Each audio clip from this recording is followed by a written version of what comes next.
பரப்பினார் என்று அல்லாஹ் குர்ஆனிலே சொல்லுகிறான். அப்ப ஆதம் அலைஹிஸ்ஸலாம் அவர்களை படைத்த பொழுது ஒரு ஆணுக்கு ஒரு பெண்ணின் துணையும் ஒரு பெண்ணுக்கு ஒரு ஆணின் துணையும் அவசியம் வேண்டும் என்பதை அல்லாஹ் ரப்பல் ஆலமீன் தீர்மானித்து விட்டார். இன்னைக்கு கல்யாணம் அப்படின்னு சொல்லி சொன்னாலே அது கல்யாணம்னாலே எல்லாரும் பயப்படுறாங்க. கல்யாணம் பண்ணாலே நிம்மதி இருக்காது, மனைவினாலே சண்டை அப்படிங்கிற ஒரு மனோநிலை இன்னைக்கு மனிதர்கள்ட்ட இருக்கு. எதனால இப்படியான ஒரு சிந்தனை சமூகத்திலே வந்தது அப்படின்னு சொன்னா, இன்றைக்கு இருக்கிற சினிமாவும் சோசியல் மீடியாக்களும் மனைவியினாலே சண்டை, திருமணம்னாலே பிரச்சனை, திருமணம் பண்ணாம இருந்தா ஜாலியா இருக்கலாம் அப்படிங்கிற ஒரு பிம்பத்தை இன்றைக்கு சமூகத்திலே உருவாக்கி இருக்கிறது. இந்த சினிமாவும் சோசியல் மீடியாவும் இப்படியான ஒரு பிம்பத்தை சமுதாயத்திலே உருவாக்கி இருக்கிறது. அதனாலே இன்றைக்கு நிறைய நபர்கள் திருமண வயது ஆகிட்டாலும் கூட திருமணமா கல்யாணமா அதுக்குள்ள போனா ஏகப்பட்ட கமிட்மெண்ட்ஸ், அப்படியா இப்படியா, அது கல்யாணம் பண்ணாம இருந்துருவேன்னு சொல்லி திருமண வாழ்க்கைக்குள்ளே நுழைவதற்கு அவர்கள் பயப்படுகிறார்கள். உண்மையில திருமண வாழ்க்கை அப்படிங்கிறது பிரச்சனை இருந்தாலும் அது திருமண வாழ்க்கை, பிரச்சனை இல்லாம அது திருமண வாழ்க்கை கிடையாது. அது ஒரு கணவனுக்கும் மனைவிக்கும் மத்தியிலே அவ்வப்போது ஏற்படுகிற கருத்து மோதல்கள், கருத்து வேறுபாடுகள், அது கண்டிப்பாக எல்லோருடைய வாழ்க்கையிலும் இருக்கும். அதிலிருந்து யாரும் விதிவிலக்கு கிடையாது. ஆதம் அலைஹிஸ்ஸலாம் அவங்கள்ட்ட தொட்டு இறுதி நபி ஹஜ்ரத் முஹம்மது நபி ஸல்லல்லாஹு அலைஹி வஸல்லம் அவர்கள் வரைக்கும் எல்லோருடைய வாழ்க்கையிலும் பிரச்சனைகள் இருந்திருக்கிறது. எல்லோருடைய திருமண வாழ்விலும் சின்ன சின்ன கருத்து வேறுபாடுகள் என்பதை அது நடக்கத்தான் செய்திருக்கிறது. அது இல்லாம யாராலும் திருமண வாழ்க்கையை வாழ முடியாது. இன்றைக்கு அதையும் வைத்துக் கொண்டு திருமணம்னாலே பிரச்சனை அப்படிங்கிற ஒரு பிம்பத்தை இன்றைக்கு சமுதாயத்துல இந்த சோசியல் மீடியாவுக்கு உண்டாக்கி இருக்கிறது. அந்த மாதிரியான மீம்ஸ்களை போடுறது, திரைப்படங்கள் அப்படியான காட்சிகளை காட்டுவது, அந்த மாதிரி ஒரு பிம்பத்தை உருவாக்கி இருக்கிறது. அப்படி திருமண வாழ்க்கையினாலே பிரச்சனை அப்படின்னு சொல்லி வச்சுக்கிட்டோம் அப்படின்னா, அல்லாஹ் தஆலா குர்ஆன்ல சொல்றான், வமின் ஆயாத்திஹி அன் ஹலகலகும் மின் அன்ஃபுசிகும் அஸ்வாஜா. அல்லாஹ் உங்களுடைய ஆன்மாவிலிருந்து உங்களுடைய வாழ்க்கை துணையை மனைவியை படைத்திருக்கிறான். அது அல்லாஹ்வுடைய அத்தாட்சி. எதற்காக படைச்சான்? லிதஸ்குனு இலைஹா, அந்த மனைவி இடத்திலே நீங்கள் ஆறுதல் அடைய வேண்டும் என்பதற்காக வேண்டி. ஒரு மனிதனுக்கு அவனுக்கு உலகத்திலே அவனுடைய உலக வாழ்க்கையில ஏராளமான அலுவல்கள் இருக்கும். அப்படி பல்வேறு விதமான அலுவல்களை தாண்டியும் அவனுக்குன்னு சொல்லி தனிப்பட்ட முறையில் ஒரு நிம்மதி வேணும். அந்த நிம்மதி அல்லாஹ் ரப்பல் ஆலமீன் மனைவி இடத்துல வைத்திருக்கிறான். ஆனா இன்னைக்கு இந்த மாதிரியான ஒரு பிம்பம் சமூகத்துல உருவாயிடுச்சு. அதனால இன்றைக்கு வாலிபர்கள் திருமண வயது அடைந்தாலும் கூட திருமண வாழ்க்கைக்குள்ளே அடியெடுத்து வைப்பதற்கு ரொம்ப பதட்டப்படுறாங்க. நான் உதாரணம் ஒரே ஒரு செய்தியை மட்டும் சொல்றேன். ஹஜ்ரத் நபி ஸல்லல்லாஹு அலைஹி வஸல்லம் அவங்க ஒவ்வொரு பாரை வச்சிருப்பாங்க. இத்தனை நாள் 3 நாள் ஒரு மனைவி வீட்டுலன்னு சொல்லி ஒரு கணக்கு. அப்படி ஒரு மனைவி வீட்டில் இருக்கும் பொழுது இன்னொரு மனைவி இருந்து ஒரு அடிமை கிட்ட சாப்பாடு கொடுத்து விடுறாங்க. அப்ப நபி ஸல்லல்லாஹு அலைஹி வஸல்லம் அவங்க அந்த சாப்பாடு வாங்குறதுக்காக போறாங்க. அப்ப இந்த வீட்டுல இருக்கிறாங்கல்ல அந்த மனைவி அந்தமா பாத்துறாங்க, என்ன என் வீட்டுல இருந்துட்டு அந்தம்மா வீட்டு சாப்பாடை எப்படி சாப்பிடலாம் அப்படின்னு அந்தம்மா கோபப்பட்டு அந்த அடிமை கையில இருக்கிற அந்த சாப்பாட்டை வாங்கி வீசினாங்க. ஒரு வீசுனதுல அந்த பாத்திரமே 2ஆ உடைஞ்சு போச்சு. இது யார் வீட்டுல? நபி ஸல்லல்லாஹு அலைஹி வஸல்லம் அவங்க வீட்டுல. இப்ப நம்ம ஆளுங்கெல்லாம் என்ன செய்வாங்க? வீடே 2ஆயிரம், ஆச்சா உச்சா, எப்படி நீ இப்படி செய்யலாம், ஏன் முன்னாடி மரியாதை அப்படின்னா நிறைய வீடே 2ஆகி போயிடும். ஆனா நபி ஸல்லல்லாஹு அலைஹி வஸல்லம் அவங்க நபிமார்களின் தலைவர், அகில உலகத்திற்கும் நபியாக அனுப்பப்பட்ட அண்ணன் பெருமான் ஸல்லல்லாஹு அலைஹி வஸல்லம் அவர்கள் எதுவுமே பேசல. கீழே வந்த சாப்பாடெல்லாம் எடுத்தாங்க, உடஞ்சு போன பாத்திரத்தை கொண்டு போய் உள்ள வச்சுட்டு அதே மாதிரி ஒரு பாத்திரத்தை கொண்டு வந்து அடிமை கையில கொடுத்து நபி அவங்க சாப்பாடை வாங்கிக்கிட்டாங்கன்னு சொல்லியிருப்பான்னு சொல்லி அவர்கிட்ட கொடுத்து அனுப்பிச்சு விட்டாங்க. ஆக திருமண வாழ்க்கை என்பது பிரச்சனை இருந்தா தான் திருமண வாழ்க்கை, பிரச்சனை இல்லாமல் இருக்காது. அவ்வப்போது வருகிற சின்ன சின்ன கருத்து மோதல்களும் கருத்து வேறுபாடுகளும் தான் அந்த கணவனுக்கும் மனைவிக்கும் மத்தியில் இருக்கிற அந்த உறவை அழகாக்கும். ஆனால் இன்றைக்கு அதை ஒரு பெரிய விஷயமாக இன்றைக்கு சமுதாயம் சமூகத்துல அதை ஒரு பிம்பமாக காட்டிக் கொண்டிருக்கிறார்கள். அப்ப திருமண வாழ்க்கையில பிரச்சனைகள் என்பது அது இருக்கத்தான் செய்யும், அது இல்லாமல் இருக்காது. அதை காரணமாக காட்டி திருமண வாழ்க்கைக்குள்ள இன்றைக்கு வாலிபர்கள் போக மறுப்பதும் பயப்படுவதும் அது ஒரு புத்திசாலித்தனமான விஷயம் அல்ல. இந்த குடும்பத்தில் ஏற்படக்கூடிய சண்டைகள் சச்சரவுகள் அதற்கெல்லாம் என்ன தீர்வு இன்ஷால்லா அடுத்த வாரம் நான் சொல்றேன். இப்ப திருமணத்துல இருந்து ஆரம்பிப்போம். இன்றைக்கு வாலிபர்கள் திருமணம் ஆகாமல் இருக்கிறதுக்கு இரண்டாவது ஒரு காரணம் இப்படியான பயம், இரண்டாவது காரணம் பெற்றோர்கள். இன்னைக்கு எந்த கல்யாணத்துல போய் கேட்டாலும் மாப்பிள்ளைக்கு எத்தனை வயசுன்னு கேட்டா 31, 32, 33. 33 வயசுல கல்யாணம் பண்ணி வச்சா அடுத்த 7 வருஷத்துல 40 வயசு ஆயிடும். 40 வயதுங்கிறது வயோதிகத்தின் துவக்கம். இன்றைக்கு நாம் சாப்பிடுகிற உணவு பழக்கங்கள் அதுவெல்லாம் இன்னைக்கு ரொம்ப சீக்கிரத்துல, முன்னாடிலாம் ஒரு 70-80 வயசு வரைக்குமே ரொம்ப ஆரோக்கியமா இருப்பாங்க. எங்க மதரசால ஒரு சமையல்காரர் இருப்பாரு, 84 வயசு, எவ்வளவு பெரிய தேக்ஸாவ அவரு தனியாலாம் தூக்கிட்டு வருவார். ஆனா நம்ம பசங்களை போய் பெரிய கரண்டியை கொடுத்து சாப்பாடை கிண்டி விடுன்னு சொன்னா அந்த கரண்டியை தூக்குறது பெரிய போராட்டமா இருக்கும். ஆக அன்றைக்கு இருந்த உணவு பழக்கங்கள் வேறு, இன்றைக்கு இருக்கிற உணவு பழக்கங்கள் வேறு. இன்றைக்கு 50 வயசு ஆகும் பொழுது வேலைக்கு போக முடியாம படுத்த படுக்கையா பல பேர் ஆயிடுறாங்க. நல்லா பாதுகாக்கணும். அப்ப 33 வயசுல கல்யாணம் பண்ணி வச்சா அடுத்த ஒரு வருஷத்துல 2 வருஷத்துல அவருக்கு குழந்தை பிறகுன்னு வச்சுக்கலாம். அந்த குழந்தைக்கு ஒரு 17 வயசு 18 வயசு ஆகிறதுக்கு முன்னாடியே இவருக்கு 50 வயசு ஆயிடுவாரு. அந்த நேரத்துல இவர் ஒரு ஆரோக்கிய குறைவாக இருக்குது, ஒரு உடல்ல படுத்த படுக்கை ஆயிட்டாருன்னா அவருடைய குடும்பத்தை பார்ப்பது யார்? இவருக்கு அடுத்து அவருடைய பையன் பார்க்கணும் குடும்பத்தை. அந்த பையன் என்ன படிச்சே முடிக்கலாம், அவனுக்கு 17 வயசு தான் ஆகுது. அடுத்து இந்த குடும்பத்தை நிலைநாட்டுவதற்கு, இந்த குடும்பத்தின் தேவைகளை நிறைவேற்றுவதற்கும், அந்த குடும்பத்திற்காக வேண்டி சம்பாதிப்பதற்கும் யார் இருக்கிறார் இவருக்கு அடுத்து? அப்ப திருமணம் என்பது சரியான திருமணத்திற்கான வயசு இந்த 25 அப்படிங்கறதுல அந்த வயசுலயே திருமணம் செய்ய ஆரம்பிச்சிடணும். இந்த 25 வயசுங்கிறது சுன்னத்தான வயசு. நபி ஸல்லல்லாஹு அலைஹி வஸல்லம் அவர்கள் 25 வயசுல தான் முதல் திருமணம் செஞ்சாங்க. அதுதான் சரியான வயதும் கூட. இல்லைன்னா 33 வயசு 34 வயசுல கல்யாணம் பண்ணும் பொழுது சீக்கிரமாக அவருக்கு வயோதிகம் வந்துடும். அவரால் அந்த திருமண வாழ்க்கையை அவருடைய உடலை பார்க்கறதுலயே அந்த வாழ்க்கை பூரா கழிஞ்சு போயிடும். அப்ப இன்றைக்கு பெற்றோர்கள் ஒரு பெரும் காரணமாக திருமணத்திற்கு தடையாக இருக்கிறது அப்படின்னா, பார்த்துக்கலாம், வீடு வாங்கிட்டு கல்யாணம் பண்ணிக்கலாம், கார் வாங்கிட்டு கல்யாணம் பண்ணிக்கலாம் அப்படிங்கிற ஒரு மனநிலை இன்றைக்கு பல பெற்றோர்கள்ட்ட இருக்கு. நபி ஸல்லல்லாஹு அலைஹி வஸல்லம் அவர்கள் சொன்னார்கள், யா மாஷரஷ் ஷபாப், வாலிப சமூகமே, மனிஸ்ததாஅ மின்குமுல் பாஅத ஃபல்யதஸவ்வஜ், உங்களிலிருந்தும் யார் திருமணம் முடிப்பதற்கான உடல் வலுவும் பொருளாதார வலுவும் பெற்றிருக்கிறாரோ அவர் திருமணம் செய்து கொள்ளட்டும். ஃபைன்னஹு அகது லில் பஸ்வரி வ அஹ்ஸனு லில் ஃபர்ஜ், அதுதான் உங்களுடைய பார்வைகளை கட்டுப்படுத்தும், தன்னுடைய கற்பை அது பாதுகாக்கும். வமல்லம் யஸ்ததி, திருமணம் செய்வதற்கான பொருளாதார வசதி இல்லை, திருமணம் செய்வதற்கான உடல் வலிமை இல்லை என்றால் ஃபஅலைஹி பிஸ்ஸௌம், அவர் நோன்பு வைத்துக் கொள்ளட்டும் என்று நபி ஸல்லல்லாஹு அலைஹி வஸல்லம் அவர்கள் சொன்னார்கள். அப்ப இங்க இந்த ஹதீஸ்ல நபி அவர்கள் திருமணத்திற்கான பொருளாதார வசதி இல்லாவிட்டால் திருமணம் செய்ய தேவையில்லைன்னு சொல்லியிருக்கதே, அது பெரிய காரோ பங்களாவோ இருக்கணும்னு அவசியம் இல்லை. இருக்கிறதுக்கு ஒரு வீடு, 3 நேரம் சாப்பிட்ற அளவுக்கு சம்பாத்தியம் இருந்தா போதும். அதுக்கு பெரிய சொந்த வீடு கட்டணும் அப்படின்னோ பெரிய கார் பங்களா வச்சிருக்கணும் அப்படின்னோ எந்த கட்டாயமும் இல்லை. இன்றைக்கு நிறைய பெற்றோர்கள் தங்களுடைய பிள்ளைகளுடைய வாழ்க்கையை அதை சம்பாதிப்பதிலேயே பாதி வாழ்க்கையை கழிச்சிடறாங்க. 30 வயசு 33 வயசுல ஆகும் பொழுது அப்பதான் ஒரு வீடு கட்டி முடிப்பார். வீடு கட்டின பின்னாடி அந்த வீட்டுக்கு லோன் வேற கட்டணும்.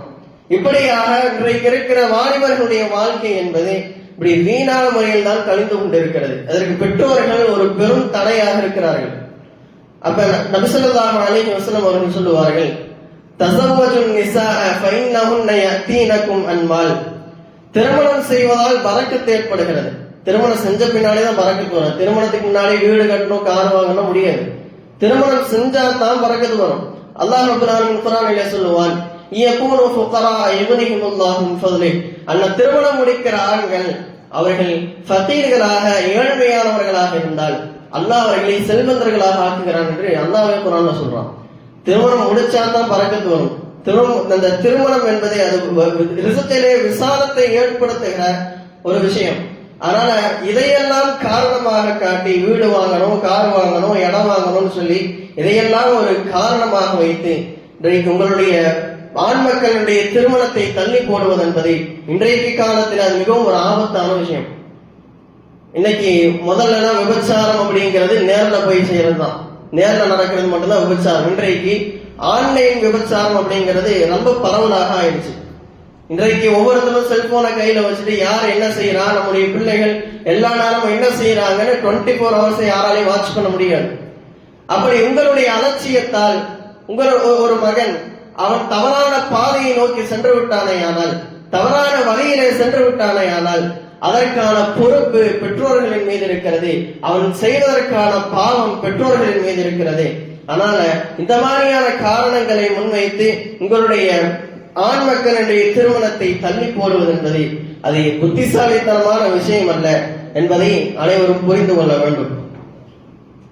மூணாவது, திருமணம் நடக்குது அப்படின்னா அந்த திருமணத்தை எப்படி நடத்த வேண்டும் என்று மார்க்கம் சொல்லி இருக்கிறது.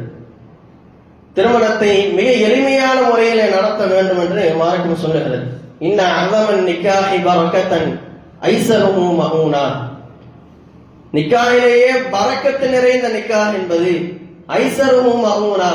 எந்த திருமணம் குறைந்த செலவிலே நடத்தப்படுகிறதோ அந்த திருமணம் தான் பரக்கத்து நிறைந்த திருமணம் என்பதாக நபிகள் நாயகம் ஸல்லல்லாஹு அலைஹி வஸல்லம் அவர்கள் சொல்லி இருக்கிறார்கள். இன்றைக்கு நடத்தப்படுகிற திருமணங்களை நாம் பார்த்தால் இன்றைக்கு பல இடங்களிலே கோடிக்கணக்கிலே செலவு செய்யப்பட்டு திருமணங்கள் நடத்தப்படுகிறது. ஒரு நாள் கூத்திற்காக வேண்டி காலையிலிருந்து சாயங்காலம் வரைக்கும் அதுக்கு பிடிக்கிற மண்டபம் பார்த்தா ஒரு 20 லட்சம் ரூபாய் மண்டபம். எதுக்கு? பள்ளியிலே திருமணம் நடத்துவது என்பது சுன்னத்து. அதனை வெள்ளிக்கிழமை அசருக்கு பின்னாடி திருமணம் நடத்துவது சுன்னத்து. இன்னைக்கு பள்ளிவாசல்ல யாரும் திருமணம் நடக்கிறதே கிடையாது. முன்னாடி எல்லாம் மண்டபத்துல திருமணம் நடத்தினாலும் கூட மாப்பிள்ளைய கூட்டிட்டு உதவு செஞ்சு 2 ரக்காத்து தொழுகை வச்சு பள்ளியில உட்காந்து குத்துப்பா ஓதி நிக்கா முடிச்சு அப்புறமா மண்டபத்தை கூட்டிட்டு போவாங்க. இன்னைக்கு பள்ளிவாசலுக்கு யாரும் வர்றதில்லை. பள்ளியிலே சுண்ணத்தான வழிமுறை என்பது பள்ளியிலே நிக்கா நடத்துவதுதான். இன்றைக்கு திருமணத்தின் விஷயத்திலே இந்த சமுதாயம் சுண்ணத்தை விட்டு விலகி சென்று கொண்டிருக்கிறது. எனவே நாம் நடத்தக்கூடிய திருமணங்களை சுண்ணத்தான முறையிலே மார்க்கம் காட்டி தந்த அந்த வழிமுறையிலே நடத்துவதற்கு நாம் முயற்சி செய்ய வேண்டும். அடுத்து, திருமணம் செய்கிற பொழுது அல்லாஹ் சொல்லுகிறான், உங்களுடைய மனைவிமார்களுக்கு நீங்கள் சந்தோஷத்தோடு மகருடைய தொகையை கொடுத்து திருமணங்கள் செய்யுங்கள் என்று அல்லாஹ் சொல்லுகிறான். மகர் இல்லாமல் திருமணம் செய்யக்கூடாது. ஆனால் இன்றைக்கு நம்மளுடைய மகர் கொடுக்கறத பார்த்தா 3 கிராம் 4 கிராம் இதெல்லாம் எந்த ஒரு கணக்கு.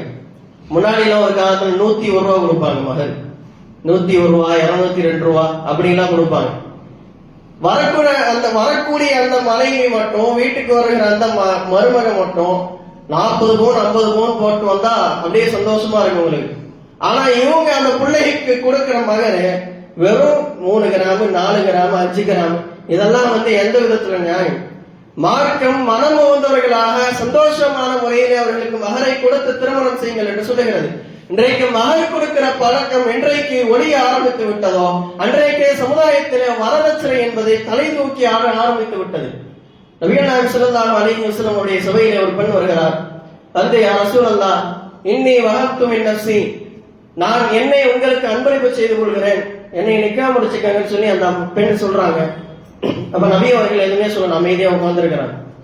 அப்ப பக்கத்துல இருந்த ஒரு சஹாபி கேட்டார், யா ரசூலல்லாஹ், ஜவ்விஜ்னிஹா இல்லம் தகுன் பிஹா லக ஹாஜத்துன், உங்களுக்கு அந்த பெண்ணை திருமணம் முடிப்பதற்கான தேவை இல்லைன்னா எனக்காச்சு நிக்கா முடிச்சுவீங்கன்னு சொல்லி அந்த நபர் கேட்கிற பொழுது நபி ஸல்லல்லாஹு அலைஹி வஸல்லம் அவங்க, அந்த பெண்ணை திருமணம் முடிப்பதற்காக வேண்டி நீங்கள் என்ன வைத்திருக்கிறீர்கள், மகரா கொடுக்கிறதுக்கு என்ன வச்சிருக்கீங்க அப்படின்னு சொல்லி கேட்கிறாங்க.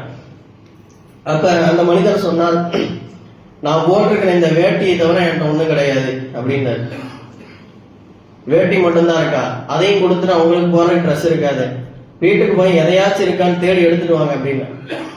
அப்ப அந்த மனிதர் போனார், வீட்டுல தேடி பார்த்தார், மகரா கொடுக்கிற அளவுக்கு எதுவும் இல்லை. திரும்பி வந்துட்டாரு, யா ரசூலுல்லாஹ் ஒண்ணும் இல்லை, வீட்டுல கிடைக்கல. நல்லா போய் தேடி பாருங்க, ஒரு சின்ன இரும்பு மோதிரமா இருந்தாலும் பரவாயில்ல எடுத்துட்டு வாங்க, மகர் கொடுக்க திருமணம் முடிக்க கூடாது. அவர் போனாரு, அதுவும் கிடைக்கல அவருக்கு. அன்றைக்கெல்லாம் சஹாபாக்களுக்கு ஏழ்மை. அப்ப வந்தாரு, எதுவும் கிடைக்கல யா ரசூலுல்லாஹ். அப்படியா, குர்ஆன்ல இருந்து என்ன மனப்பாடம் பண்ணி வச்சிருக்கீங்கன்னு சொல்லி கேட்டாங்க. நான் அந்த மாதிரி இன்னென்ன சூறாக்கள்லாம் எனக்கு தெரியும், அப்படின்னு சொன்ன உடனே, இந்த சூறாக்களுக்கு பகரமாக இந்த பெண்ணை உங்களுக்கு நான் மனமுடித்து வைக்கிறேன், அந்த பெண்ணுக்கு நீங்க கத்துக்கொண்டிருக்கிற சூறாக்களை எல்லாம் அந்த பெண்ணுக்கு சொல்லி கொடுத்துருங்க, அதுதான் உங்களுக்கான மகர் என்று நபி ஸல்லல்லாஹு அலைஹி வஸல்லம் அவர்கள் சொன்னார்கள். இன்னைக்கு அதை வச்சுட்டு ஒரு கூட்டம் கிளம்பிடக்கூடாது, 4 சூறா கத்துக் கொடுத்தா மகர் போதும். அது அன்றைக்கு இருந்த சஹாபாக்களுடைய இயல்மை. நான் முன்னாடியே சொன்னேன், என்கிட்ட இந்த வேட்டியை தவிர ஒண்ணுமே இல்லைன்னு சொன்னாங்க அந்த மனிதர். அப்ப அன்றைக்கு இருந்த ஏழ்மையின் காரணமாக நபி ஸல்லல்லாஹு அலைஹி வஸல்லம் அவர்கள் இப்படி குர்ஆனுடைய சூறாக்களை மகராக கொடுத்து திருமணம் முடித்து வைத்தார்கள்.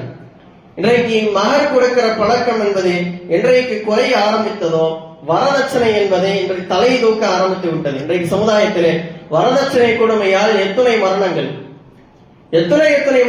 வரதட்சணை கொடுமையால். இப்ப ஒரு 10 நாளைக்கு முன்னாடி தஞ்சாவூர் மாவட்டம் பாபநாசம் என்கிற பகுதியில ஒரு அலிஃப் நிஷா என்கிற ஒரு ஆலிமாவான ஒரு பெண், சின்ன வயசுதான், 20ல இருந்து 25 வயசுக்குள்ளதான் அந்த பெண்ணுக்கு. திருமணம் முடிச்சு 2.5 மாசம் தான் ஆச்சு. ஏப்ரல் மாசம் திருமணம் ஆயிருக்கு, 2.5 மாசம் தான் ஆச்சு. அந்த பெண்ணுடைய அத்தாமா ரொம்ப ஏழ்மையானவங்க, மார்க்கெட்ல போய் டீ வடை வித்துட்டு இருக்கிறாங்க. அப்படியெல்லாம் கொஞ்சம் கொஞ்சமா சேர்த்து சம்பாதிச்சு எப்படியும் முட்டி மோதி கடனை வாங்கி ஒரு 25 பவுன் நகையை போட்டு திருமணம் செஞ்சு கொடுக்கறாங்க. கொடுத்து 2.5 மாசத்துல கடந்த ஜூலை 8ஆம் தேதி அந்த மருமகன் பிள்ளையை கொண்டு வந்து வீட்டுக்கிட்ட விட்டுட்டு, உங்க பிள்ளைய வீட்டுல விட்டுட்டேன் கூப்பிட்டுக்காங்கன்னு சொல்லிட்டு உடனே போயிடுறான். அந்த பிள்ளையோடைய அம்மா வந்து பார்க்கிற பொழுது இந்த பெண்ணுக்கு உயிர் இல்லை, இந்த பெண் மரணம் அடைஞ்சிட்டான். என்னன்னு சொல்லி விசாரித்து பார்க்கும் பொழுது 2.5 மாசமா நீ கொண்டு வந்த வரதட்சணை பத்தாது, இன்னும் போய் உங்க வீட்டுல வாங்கிடுவான்னு சொல்லி அந்த பிள்ளையுடைய மாமனார், நாத்தனார், கணவன் 3 பேருமா சேர்ந்து அடிச்சே அந்த பிள்ளைய சித்திரவதை செஞ்சிருக்காங்க. அப்ப இன்றைக்கு இந்த வரதட்சணை கொடுமை என்பது சமுதாயத்திலே தலைவிரித்து ஆடிக்கொண்டிருக்கிறது. மகர் கொடுப்பதனுடைய பழக்கம் என்பது குறைந்து போனதன் விளைவு. மார்க்கம் சொல்லுகிற விஷயத்திற்கு முரணாக நாம் நடக்கிற பொழுது அதற்கு எதிரான விஷயங்கள் சமுதாயத்திலே தலை தூக்கி நடக்கும். அதனால்தான் இன்றைக்கு மகனுடைய பழக்கம் குறைந்து போனதன் விளைவு வரதட்சணை இன்றைக்கு சமூகத்திலே தலைவிரித்தாடுகின்றது. தமிழகத்திலேயே எத்தனை வரதட்சணை கொடுமையால் எத்தனை உயிர்கள் போயிருக்கிறது. போன வருஷம் 2025 இதே ஜூலை மாசத்துலதான் திருப்பூர் மாவட்டத்துல ரிதன்யா என்கிற ஒரு பெண், நம்மளாம் தமிழ்நாடு ஃபுல்லா அந்த செய்தி பேசப்பட்டது. 500 பவுன் நகை போடுறேன்னு சொல்லி 350 பவுன் நகை போட்டாங்க, மீதி 150 பவுன் அப்புறமா தரேன்னு சொன்னாங்க. கல்யாணம் ஆகி கொஞ்ச நாள்ல அந்த 150 பவுனை வாங்கிட்டு வா அப்படின்னு சொல்லி அந்த பெண்ணை வந்து சித்திரவதை செஞ்சு அந்த பெண் கடைசியில தற்கொலை செய்து கொண்டார். இப்படி வரதட்சணை கொடுமையால் ஏராளமான உயிர்கள் சமுதாயத்திலே போய்கொண்டே இருக்கிறது. அப்ப இதற்கெல்லாம் மார்க்கம் சொல்லுகிற வழிமுறை என்ன? மகர் கொடுத்து திருமணம் செய்யுங்கள். அந்த பெண்ணிட்ட எதுக்கு வாங்கணும்? வாங்குவதற்கான தேவை என்ன இருக்கிறது? இது இந்த சமுதாயம் எப்படிப்பட்ட சமுதாயம் மாறிடுச்சு, எப்படி இந்த பழக்கங்கள் வந்ததுன்னு தெரியல. திருமண செலவும் அந்த பெண் வீட்டுலதான் பார்க்கணும். வரதட்சணை இன்னைக்கெல்லாம் 10-15 பவுன் யாரும் ஏத்துக்கிறது இல்லை. போட்டா 25 பவுன் 35 பவுன் தான் போடணுங்கிறாங்க. வரதட்சணையும் கொடுக்கணும். குழந்தை பிறந்தா முதல் பிரசவத்தினுடைய செலவும் பெண் வீட்டுல தான் பார்க்கணும். எங்க வானத்துல இருந்தா கொட்டும். காசு பணமா வச்சிருக்கிறாங்க பெண் பிள்ளையை வைத்திருப்பவர்கள் எல்லாம். அப்ப இந்த சமுதாயம் இப்படியான ஒரு பழக்கத்தை உண்டாக்கி இருப்பதற்கான காரணம் என்ன? குழந்தை பிறக்கிறது யாரு குழந்தை? இந்த கணவனுடைய குழந்தை. தான் குழந்தையை பெற்றுக்கிறதுக்கு அவன் தான் அதற்கான செலவுகளை பார்க்க வேண்டும். பெண் வீட்டுல அதற்கான செலவை பார்க்கணும்னு சொல்லி பெண் வீட்டார் தலைவர் எல்லாத்தையும் போய் கொண்டு கொட்டுனா அவங்களுக்கு இருக்கிறது ஒரு பிள்ளை. அதற்கு கடனை வாங்கி இப்படி எல்லாம் செஞ்சு செய்ய வேண்டிய சடங்கு சம்பிரதாயம் எல்லாம் செஞ்சு அப்படியே திருமணம் முடிச்சு வச்சிருவாங்க. முடிச்ச பின்னாடி மௌத்தா போற வரைக்கும் அந்த கடனை, அந்த திருமண கடனை மட்டுமே கட்டிக்கிட்டு இருப்பாங்க. அவர்களுடைய வாழ்வாதாரத்தை இருந்த ஒரு பெண் பிள்ளை இருந்தது, நல்ல முறையில கட்டி கொடுத்தணும். அடுத்து அவர்களுடைய வாழ்க்கையை நிம்மதியாக வாழ ஆரம்பிக்க வேண்டும் ஒவ்வொரு பெற்றோரும். ஆனா இந்த பிள்ளையை கல்யாணம் முடிச்சு கொடுத்ததுல இருந்து மௌத்தா போற வரைக்கும் அந்த கல்யாண கடனவே அவர்களால கட்டி முடிப்பதில்லை. இப்படியான ஒரு அந்த சடங்கு இந்த சடங்கு நிச்சயம் எதுக்கு நடத்தணும்? நிச்சயம் நபி ஸல்லல்லாஹு அலைஹி வஸல்லம் காலத்துல ஒரு சஹாபி சல்மான் ஃபாரிசி ரலியல்லாஹு அன்ஹு, அவங்க ரொம்ப மூத்த சஹாபி, வயசான சஹாபி.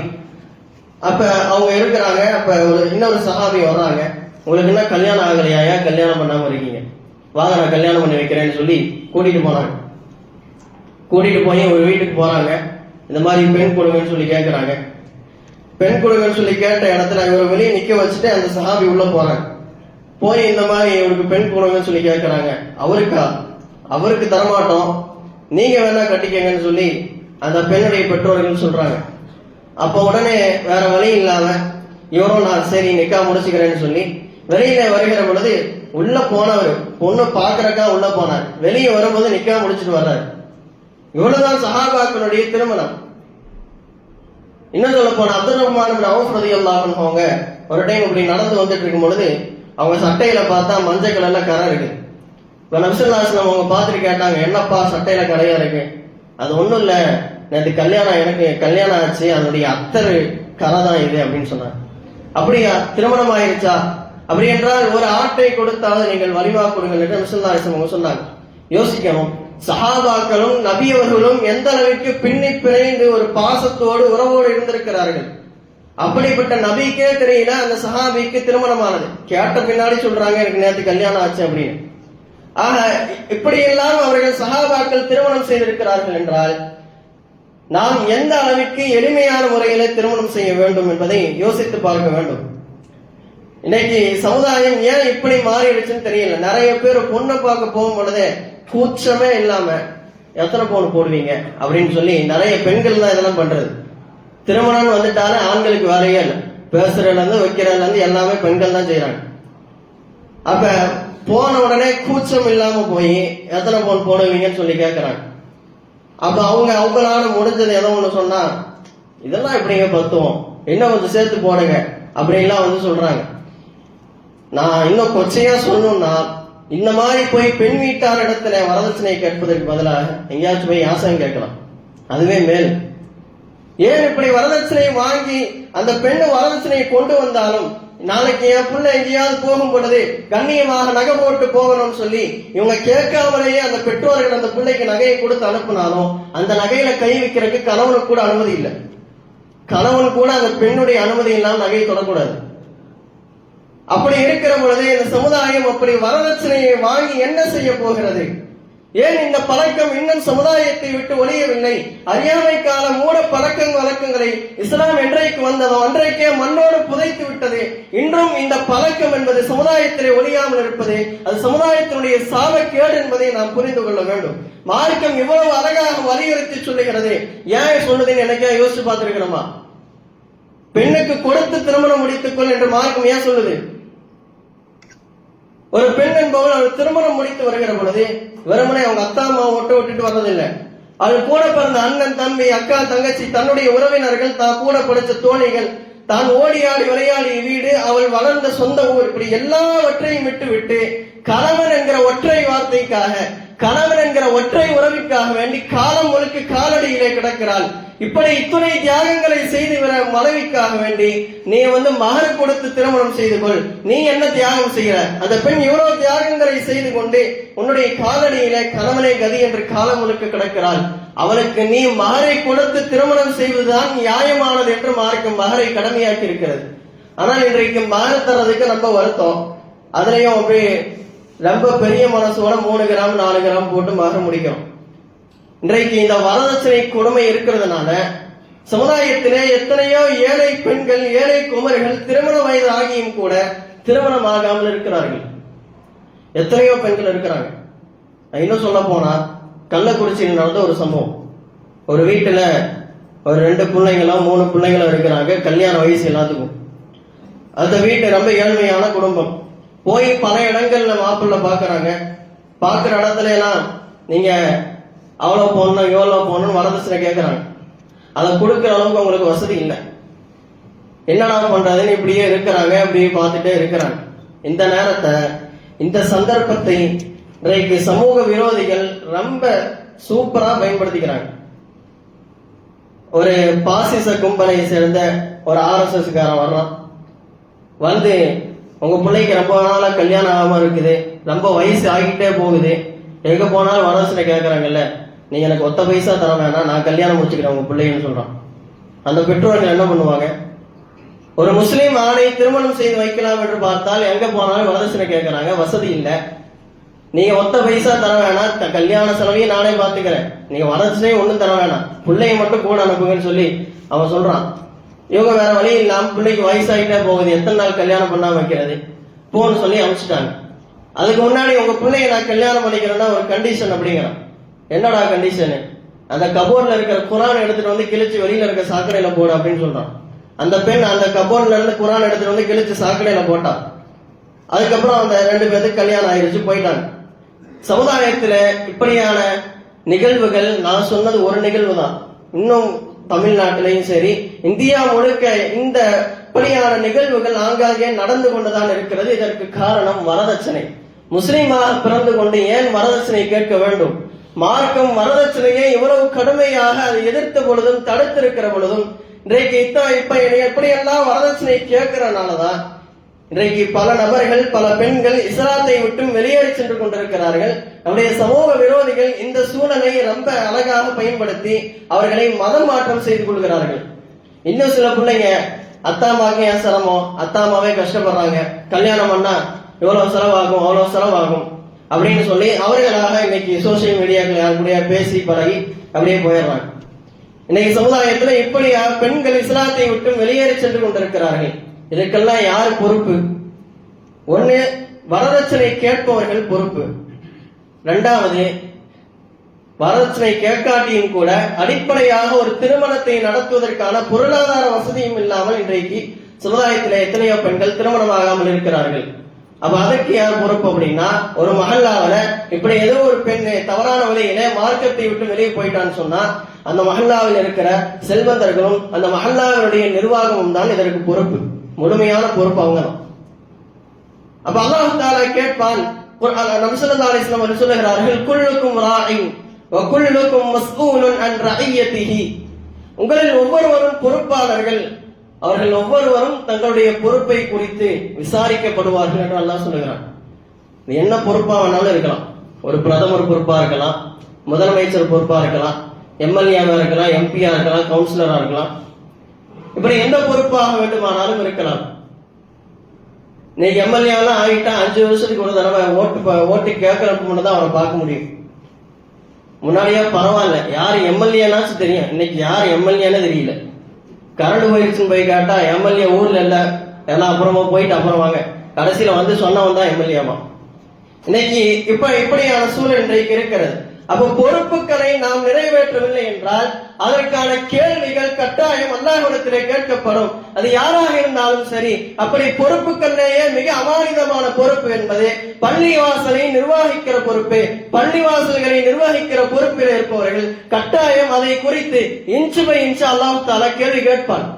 ஒரு நிர்வாகம் இருக்குதுன்னா அந்த மஹல்லாவில எத்தனை செல்வந்தர்கள் இருக்கிறார்கள், எத்தனை ஏழை குடும்பங்கள், எத்தனை நடுத்தர குடும்பங்கள், எத்தனை வீட்டுல கல்யாண வயசுல பிள்ளைகள் இருக்கிறாங்க, எத்தனை வீட்டுல திருமண வயசு ஆகியும் பொருளாதாரம் இல்லாம கல்யாணம் ஆகாம இருக்கிறாங்க, எத்தனை வீட்டுல காலேஜ் படிக்கிற பசங்க இருக்கிறாங்க, எத்தனை வீட்டுல படிச்சு முடிச்ச பசங்க வேலை இல்லாமல் இருக்கிறார்கள். இந்த எல்லா ரெக்கார்டும் ஒரு நிர்வாகத்துல இருக்கும்.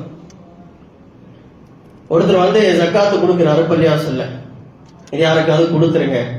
அப்போ உடனே நம்ம யோசிக்கவே கூடாது, லிஸ்ட் எடுத்து பார்க்கணும் எத்தனை இல்லாத குடும்பங்கள் இருக்கிறது. உடனே வீட்டுக்கு போய் கதவை தட்டி உடனடியாக அவங்களுக்கு விநியோகம் செய்யும். இப்படி ஒரு நிர்வாகத்திடத்துல எல்லா பட்டியலும் கட்டாயமாக இருக்க வேண்டும். அப்படி ஒரு மஹல்லாவை சேர்ந்த ஒரு பெண் இப்படி தவறான முறையில மார்க்கத்தை விட்டு வெளியே போயிட்டா அப்படின்னா அந்த மஹல்லாவில் இருக்கிற செல்வந்தர்களும் அந்த நிர்வாகிகளும் இதற்கு முதன்மை பொறுப்பாளர்கள். அல்லாஹ்விடத்திலே அதற்காக பொறுப்பேற்றுக் கொள்ள வேண்டும், அதற்கு பதில் சொல்ல வேண்டும். வெறுமனே வந்து பள்ளிவாசலை நிர்வகிப்பது என்பது பொறுப்பு அல்ல, இது பெரிய அமானிதமான பொறுப்பு. இது எந்த அளவுக்கு அமானிதம் அப்படின்னா பள்ளிவாசலுடைய எலெக்ஷன் நினைக்கிறக்க பயப்படணும், அப்படிப்பட்ட ஒரு அமானிதமான பொறுப்பு.